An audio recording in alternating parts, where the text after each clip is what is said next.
तीन बहनों की लालची भाभी। करिश्मा, रेशमा और मनीषा तीन बहनें हैं। उनका एक भाई भी है, मयंक। मयंक अपनी बहनों को बहुत प्यार करता है, लेकिन मयंक की पत्नी सविता इस मामले में मयंक से बिल्कुल ही अलग है। वो अपनी ननदों का जितना बुरा कर सकती है उतना बुरा करती ही रहती है और अपनी ननदों पर हुक्म भी चलाती है। करिश्मा, करिश्मा, तुमने अभी तक नाश्ता नहीं बनाया? तुम्हारे भैया को ऑफिस जाने में देर हो रही है। हाँ भाभी, बस अभी बनाती हूँ। करिश्मा, तुम ये ढीलापन छोड़ दो। कल को पराये घर जाना है। वहाँ अगर तुम इस तरह से काम करोगी तो लोग क्या कहेंगे कि माँ ने और भाभी ने कुछ सिखाया नहीं। और तुम्हारी दोनों बहनें कहाँ हैं? अब रेशमा मार्केट गई है और मनीषा सो रही है। क्या? सुबह के 8 बज रहे हैं और ये महारानी अभी भी सो रही है? ये कहते हुए सविता अपनी सास दुर्गा देवी के पास जाती है। माँ जी, देख रही हो अपनी बेटियों के तौर तरीके? क्या हुआ बहू, सुबह सुबह क्या कर दिया मेरी बेटियों ने? अरे एक तो अभी अभी उठकर किचन में गई है, दूसरी सुबह सुबह बाहर चली गई और तीसरी अभी तक सो रही है। क्या करूं मैं इन तीनों का, मैं तो परेशान हो गई हूँ। जा जाकर उठा उसे और रेशमा से मैं बात करती हूँ। सविता सीधा मनीषा के कमरे में जाती है और उससे कहती है, महारानी जल्दी उठो, सूरज सर पर आ गया है। भाभी थोड़ी देर और सोने दो ना, मैं रात को लेट सोई थी। वो क्या ना, यूनिट टेस्ट चल रहे हैं। शराफत से उठती है या नहीं, या फिर पानी की भरी बाल्टी डालूं तेरे ऊपर? नहीं नहीं भाभी, मुझे बिस्तर में नहीं लाना, उठती हूँ मैं। मनीषा जल्दी से उठकर बाथरूम में चली जाती है। सभी आराम से बैठकर नाश्ता कर रहे होते कि तभी रेशमा बाजार से हाथ में सामान लिए आ जाती है। रेशमा को देखते ही सविता उस पर बरस पड़ती है। लो, आ गई महारानी। ऐसा भी क्या सामान लाना था जो सुबह आंख मलते ही बाजार की तरफ रवाना हो गई? भाभी, कल आप ही तो चीख रही थी कि घर का सारा सामान मुझे ही लाना पड़ता है, घर में किसी को भी किसी काम से कोई लेना देना नहीं है। अब मैं बाजार जाकर सामान ले आई तो आपको इस बात से भी तकलीफ हो रही है? देख रही हो माँ जी, अपनी बेटी की जुबान कैंची से भी तेज चलती है। और मयंक, आप तो कुछ कहेंगे नहीं अपनी लाडली बहन को। रेशमा, अपनी भाभी से ऐसे बात नहीं करते। चलो माफी मांगो। भैया, मैं क्यों माफी मांगू? आप भाभी से बोलिए ना कि हम पर कम हुक्म चलाया करे। हम इस घर की बेटियां हैं और आपकी पत्नी की ननद है, नौकरानी नहीं। लो कर लो बात। इनकी भलाई के लिए कुछ भी बोलो तो इन्हें बुरा लग जाता है। इस घर में यही इज्जत है मेरी। देख लो माँ जी, आपकी बेटी किस लहजे में मुझसे बात कर रही है। सविता वहां से चली जाती है। मयंक को बहुत गुस्सा आता है, वो भी वहां से चला जाता है। फिर करिश्मा रेशमा को समझाती है। रेशमा, तुम्हें भाभी से माफी मांग लेनी चाहिए थी ना। लेकिन दीदी, मैंने कुछ किया ही नहीं, तो मैं माफी क्यों मांगू? हाँ करिश्मा दीदी, रेशमा दीदी जैसे ही घर में आई भाभी ही उन पर चिल्ला रही थी। हाँ, मैं मानती हूँ कि गलती भाभी की थी। मैं तो इसलिए बोल रही हूँ कि भाभी ने माँ को तो पूरी तरह अपने वश में कर लिया है। वो हमारी बात सुनती ही नहीं। मयंक भैया हमारे लिए हमेशा खड़े रहते हैं, इसलिए उनकी बात का मान तो तुम्हें रखना चाहिए था ना।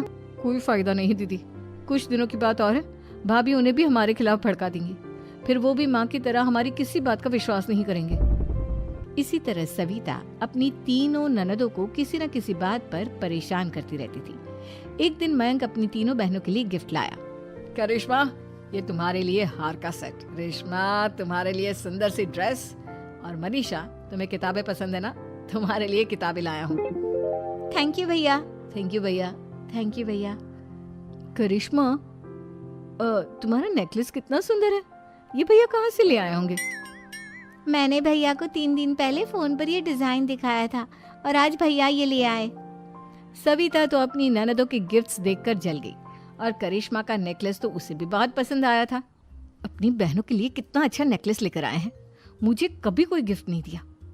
मैं आज ही ये हार चुरा लूंगी। रात में सविता करिश्मा का हार चुरा लेती है और इसी तरह उसे अपनी ननदों की जो भी चीज अच्छी लगती वो उसे मांगती नहीं, बल्कि रात के अंधेरे में चुरा लेती। इसी तरह दिन बीतते गए और सविता ने मयंक के दिल में भी उसकी बहनों के लिए नफरत पैदा कर दी। एक दिन मयंक ने करिश्मा और रेशमा के लिए रिश्ता देखा और ये बात उसने घर में सबको बताई। माँ, करिश्मा और रेशमा के लिए बहुत अच्छा रिश्ता आया है। वो लोग कल इन्हें देखने आ रहे हैं। आप और सविता मिलकर सारी तैयारी कर लेना। ये सुनकर करिश्मा और रेशमा खुश हो जाती हैं, लेकिन सविता सोचती है, अगर इन दोनों बहनों की शादी हो गई तो घर और बाहर का काम कौन करेगा? मनीषा तो एक नंबर की कामचोर है, उससे तो किसी बात की उम्मीद लगाना ही बेकार है। मुझे इस शादी को रोकना होगा। अगले दिन सभी लड़के वालों के स्वागत की तैयारी करने में लगे होते हैं। तभी मयंक अपनी बहनों से आकर कहता है, तैयार हो गई तुम दोनों? देखो दोनों लड़के बहुत अच्छे हैं, मैं कोई कसर नहीं छोड़ना चाहता, इसलिए तुम उनके सामने अच्छे से बिहेव करना और अपनी भाभी से लड़ने मत लग जाना। करिश्मा, तुम वो नेकलेस पहन लो ना जो मैं तुम्हारे लिए लाया था। भैया मैं बहुत देर से वो नेकलेस ढूंढ रही हूँ, लेकिन मुझे मिल ही नहीं रहा। क्या तुमने नेकलेस खो दिया? तुम्हें पता भी है वो कितना महंगा था?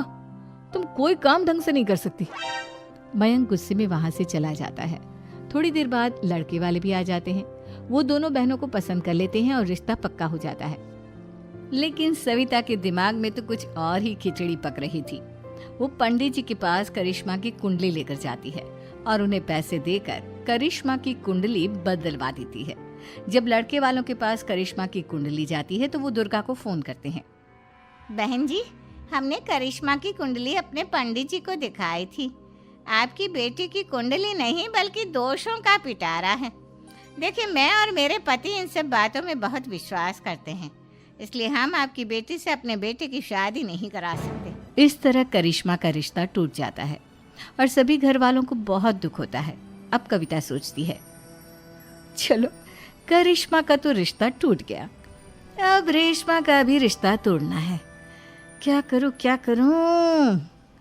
अब सविता आवाज बदलकर किसी अननोन नंबर से रेशमा के होने वाले ससुराल में फोन करती है। हेलो, मैं कौन हूँ कौन नहीं ये आपके लिए जानना जरूरी नहीं।